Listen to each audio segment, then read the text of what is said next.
توفي الأحد الفنان المصري هاني شاكر بعد صراع طويل مع المرض إثر تدهور حالته الصحية خلال الفترة الماضية، بحسب ما أفادت به مصادر مقربة لوسائل إعلام مصرية.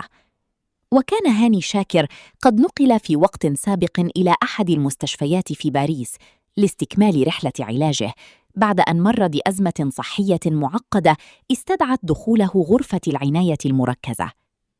وخلال الأيام الأخيرة عانى الفنان الراحل من مضاعفات خطيرة مرتبطة بالقولون، خضع على إثرها لعملية استئصال كامل أعقبتها مضاعفات صحية أثرت بشكل كبير على حالته، رغم تسجيل تحسن طفيف في أعقاب الجراحة.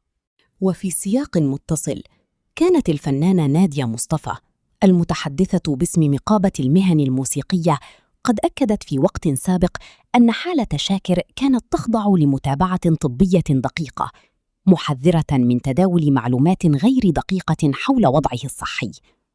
وبدأت الأزمة الصحية للفنان الراحل بنزيف حاد ناتج عن مشكلة مزمنة في القولون، استدعى نقله إلى المستشفى في مصر، حيث خضع لنقل كميات كبيرة من الدم قبل السيطرة على النزيف عبر تدخل بالأشعة التداخلية.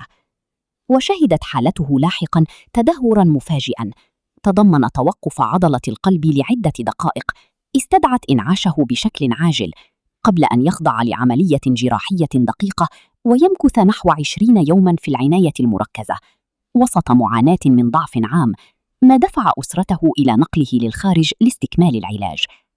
ويعد هاني شاكر الملقب بأمير الغناء العربي أحد أبرز نجوم الطرب في العالم العربي، وترك بصمة كبيرة في الساحة الفنية عبر مسيرة حافلة امتدت لعقود.